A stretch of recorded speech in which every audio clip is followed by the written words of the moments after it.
Today we are going to learn the prose lesson Eidgah from your English reader. Lesson 1, Prose Eidgah. Children, do you all love to celebrate festivals? I guess yes, because festivals brings us lot of joy, happiness into our lives. Can you name any festival? Yeah, Diwali, Pongal, Ramzan, Bakrid, Christmas, Onam, Holi, and many more we celebrate. Festivals are normally celebrated based on occasions like seasons, harvest, rains, and other religious events. Yes, dear ones, we Indians celebrate lot of festivals than the other country people. We're all gifted ones. We enjoy lot with festivals and the holidays with that. This lesson, Eidgah, talks about one such festival. And the story was written by the Indian author Munshi Premchand. It was written under the pen name Nawab Rai. It's one of the most well-known stories of Premchand, published in the year 1933. And he has written this story in the Hindustani language. Later, it was translated and adopted by Uma Raman. This story was written in the year 1933, almost 87 years back. Now, you pause this audio for a little while and read the lesson given to you, then you can listen to me. I guess you have read the lesson thoroughly. What's Eidgah? Eidgah is a public place where people gather for Eid worship. Okay, what is Eid worship? Our Muslim friends celebrate a lot of festivals like Ramzan, Muharram, Bakrid, Islamic New Year, and so on. Among these, Eid is the most important festival, which is also called as Ramzan. Here, the author opens section 1 describing the Eid morning as even the nature, the sun, sky, trees were favoring the festival with fresh, bright and gay look. He says that the villagers were excited and they were awake early to go to Eidgah. The boys were all the more excited and waiting impatiently, and they have started counting their treasure that they have saved several times, imagining what they would be able to buy in the fair. Mahmud had 12 coins, Mohsin had 15 coins, as you have read in the lesson. And here, author introduces the main character Hameed, a 4-year-old boy who lost his parents recently, and he was taken care by his grandmother Ameena. His grandmother comforted him, saying that his father had gone to earn money and his mother went to Allah to get him lovely gifts. Hameed had only 3 paisa, yet he was the happiest of the boys. He believed that on his parents' return, he will have lot of coins than his friends. On the day of Eid, Grandma Ameena was so sad. She was missing her son. She didn't have any grain at home. And all the more, she was worried to send Hameed alone to Eidgah. But Hameed assured his grandmother and convinced her to get back first and safe from Eidgah. However, Hameed left with his friends to Eidgah.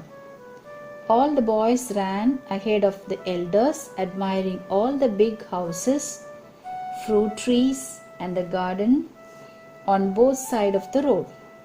Soon they came across the colorfully decorated sweet stalls where the sweets were arranged like mountains.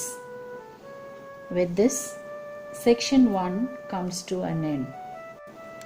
Children, at the end of section 1, we read that all the excited villagers, Hameed and his friends started going to Eidgah. Do you all have the experience of attending festival in villages? I think if you have, you would have enjoyed better than the festivals in cities.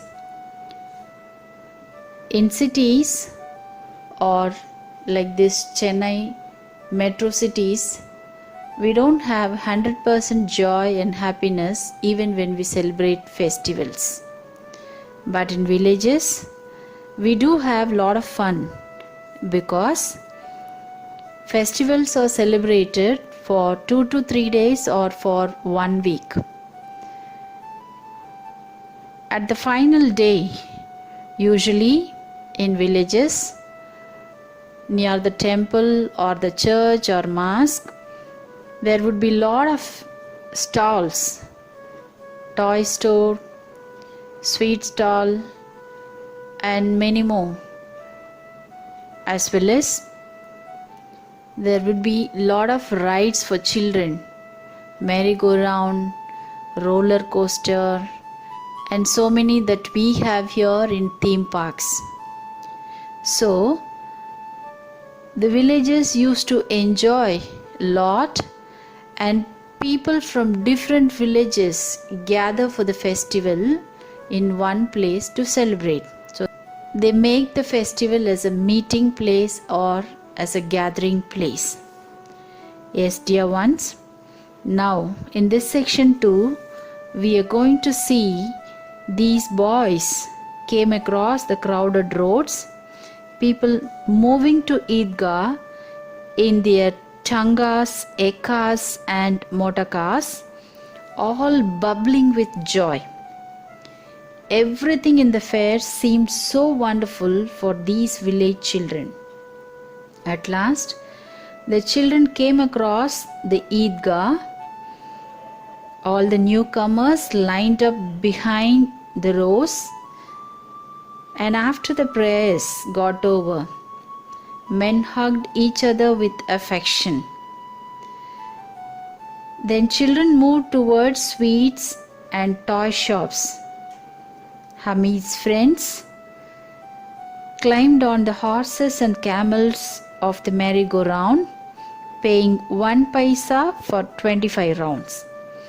Then they bought some costly clay toys like policeman, water carrier, lawyer, milkman, etc. But Hameed was not willing to spend his treasure of 3 paisa for this few miserable rounds on merry-go or for perishable toys. In section 3, we see Hameed coming across a hardware shop and his eyes falling on a pair of tongs. He decided to buy a pair of tongs because his grandmother did not have any. And it occurred to him that he didn't want his grandmother to burn her fingers anymore while making chapatis. So he bargained and bought a pair of tongs for 3 paisa. After he bought a pair of tongs, his friends made fun of him for buying that. And they were teasing him, saying that, "Is that a toy? What are you going to do with that?" But Hameed carried it proudly like a gun and proved his tongs were stronger than their toys. He said that he could use it like a gun or a musical instrument if he wished. His friends agreed, and one of his friends, Sammy, wished to exchange his small tambourine worth 8 paisa for Hameed's tongs, but Hameed denied it. They all returned home by 11 o'clock. Grandma was upset that he had bought tongs without eating or drinking anything in the fair. But when she heard he got it to save her fingers from burning anymore, she was deeply touched by his selfless love and care. Hence the tongs seemed to be so precious for Grandma Ameena. Children, I think you all have understood the story very clearly. What did you all understand from the story? Do you pick up something for your life from Hameed's? Yes, though Hameed was only 4 years old, he was very loving, caring towards his grandmother. So, dear children, it's very important as we grow, we need to have love, care, selfless desire towards our family members. Yes, dear children, show your love and affection towards your parents by obeying their words, doing your duties without fail, and learning your lessons. Okay, children, all that we learn in school should give us some impact in our day-to-day life. So, from today onwards, I guess you people will take a resolution to be very kind and polite, loving and caring to your family members. Is it so, children? Good.